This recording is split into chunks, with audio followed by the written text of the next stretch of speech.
नमस्कार module 8 lesson 3 रे आमे सिखिबु how to raise a GST invoice. बहुत लोकों को लागे एटा बोधे बहुत कष्टकर, किंतु विश्वास करंतु आजी आमे एहाकु एकदम सरल भावरे बुझिबा। तेबे चालंतु आरंभ करिबा। अच्छा, तेबे एही जीएसटी इनवॉइसटा प्रकृतिरे कोण देखंतु। एटा खाली गोटे साधारण बिल नुहे।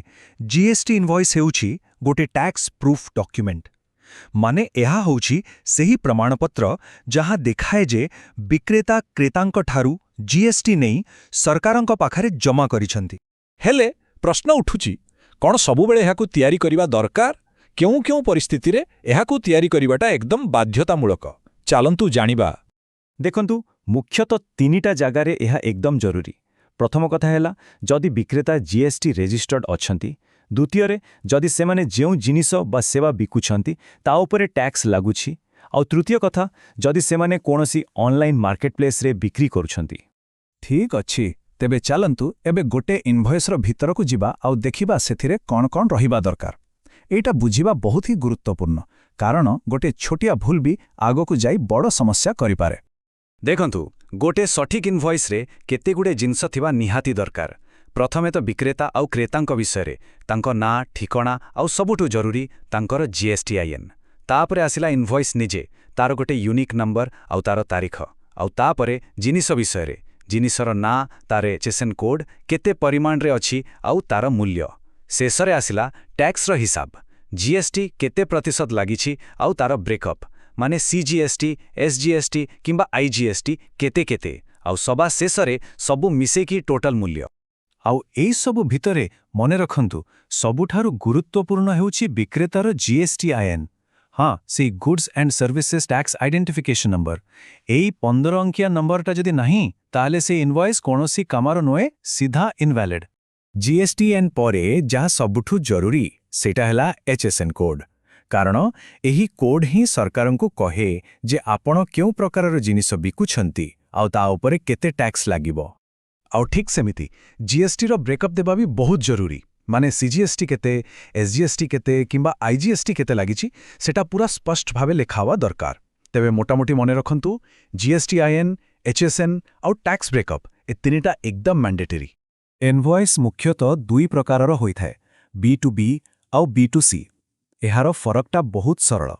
जदि किनिबा लोक जणे व्यवसायी आउ तांकर जीएसटी रेजिस्ट्रेशन अछि तेबे सेटा बी2बी माने बिजनेस टू बिजनेस इनवॉइस। आउ जदि किनिबा लोक जणे साधारण ग्राहक ताहेले ताकु कहा जाए बी2सी इनवॉइस। चालंतु एत्ते सबु कथा परे गोटे छोटिया उदाहरण नहीं हिसाबटा बुझी जिबा। आपण देखिबे एटा केते सहज। धरि नियंतु गोटे जिनिसर मूल दाम हेउछि 1000 टंका आउ ता उपरे 12% जीएसटी लागुछि। तेबे एही 12% दुई भागरे बांटी होई जिवो। प्रथमे आसीबो 6% सीजीएसटी माने केंद्र सरकारंक भाग जाकी 60 टंका। तापरे आसीबो आउ 6% एसजीएसटी माने राज्य सरकारंक भाग जाकी आउ 60 टंका। तेबे मोट उपरे इनवॉइस मूल्य केते हैला? 1000 टंका जुक्त 60 जुक्त 60 समुदाय 1120 टंका। देखिले तो एकदम सीधा हिसाब। ठीक अछि, एबे आमे जानिले कोन करिबाको हेबो, किंतु कोन करिबाको हेबनी सेटा जानिबा भी सेतिकी ही जरूरी। कारण मने रखंतु इनवॉइस एरर फ्यूचर पेनाल्टी देई पारे। तेबे चलंतु देखिबा किछि साधारण भूल। सबुठु बेसी भूल हुए इनवॉइस नंबर देबा बेले। एहारो किछि सरल नियम अछि। प्रति इनवॉइस नंबर यूनिक हेबा दरकार, माने अलगा, आउ सेगुडिक क्रमागत बा कंटिन्यूअस हेबा दरकार, जेमिति 1 2 3। आउ गोटे कथा, प्रति नुआ आर्थिक वर्षरे एही नंबर पुणे 1 रु आरंभ हुए। केबे भी गोटे नंबर को दुई थर व्यवहार करंतु नाही। अच्छा, भाबंतु तो जदि इनवॉइस रे विक्रेतार जीएसटीआईएन ही नहीं तेबे कोन हबो? फलाफल पूरा स्पष्ट, सेही इनवॉइसटी संपूर्ण अवैध होई जिवो, इनवैलिड। आउ गोटे प्रश्न, जदि केही जानी सुनी बा भूल रे गोटे डुप्लिकेट इनवॉइस नंबर व्यवहार कले, एमिति करिबाटा गोटे बहुत बड़ भूल। एहाकु गोटे गंभीर कंप्लायंस इश्यू बोली धरा जाए। आउ एथिपाई बड़ धरणर जोरिमाना भी लागि पारे। तेबे एते सबु भूल रु बंचिबा पाई आउ नियम को ठीक भाबरे पालन करिबा पाई आमे कोन करि परिबा? आसंतु किछि सबुठु भल उपाय विषय जानिबा। किछि भल अभ्यास विषय मु कहूछि। मने रखंतु सबु बेले गोटे स्टैंडर्ड जीएसटी इनवॉइस फॉर्मेट व्यवहार करंतु। ଇନଭଏସ୍ ଦେବା ଆଗରୁ ସବୁକିଛିକୁ ଅତି କମ୍ରେ 2 ଥର ଚେକ୍ କରିନିଅନ୍ତୁ। ଆପଣଙ୍କର କମ୍ପ୍ୟୁଟରରେ ସବୁ ଇନଭଏସ୍ର ଗୋଟେ ଡିଜିଟାଲ ବ୍ୟାକଅପ୍ ନିଶ୍ଚୟ ରଖନ୍ତୁ ଆଉ ମାସ ଶେଷରେ ଥରେ ସବୁ ଇନଭଏସ୍କୁ ରିଭ୍ୟୁ କରନ୍ତୁ। ଆଉ ହଁ, ଯେଉଁମାନେ ଅନଲାଇନ୍ ମାର୍କେଟପ୍ଲେସ୍ରେ ଜିନିଷ ବିକୁଛନ୍ତି ତାଙ୍କ ପାଇଁ ଗୋଟେ ଖାସ୍ କଥା, ସେଠାରେ ଯେଉଁ ଅଟୋ ଜେନେରେଟେଡ୍ ଇନଭଏସ୍ ତିଆରି ହୁଏ ତାକୁ ବି ଭଲ ଭାବେ ଚେକ୍ କରନ୍ତୁ ଆଉ ତାର କପି ନିଜ ପାଖରେ ସୁରକ୍ଷିତ ରଖନ୍ତୁ, କାରଣ ଶେଷରେ ଦାୟିତ୍ୱ ଆପଣଙ୍କର, ମାର୍କେଟପ୍ଲେସ୍ର ନୁହେଁ। ତେବେ ଆଜିର ଏହି ପୁରା ଆଲୋଚନାରୁ ଯଦି ଗୋଟିଏ କଥା ମନେ ରଖିବାର ଅଛି, ତାହା ହେଲା correct invoice is equal to safe compliance.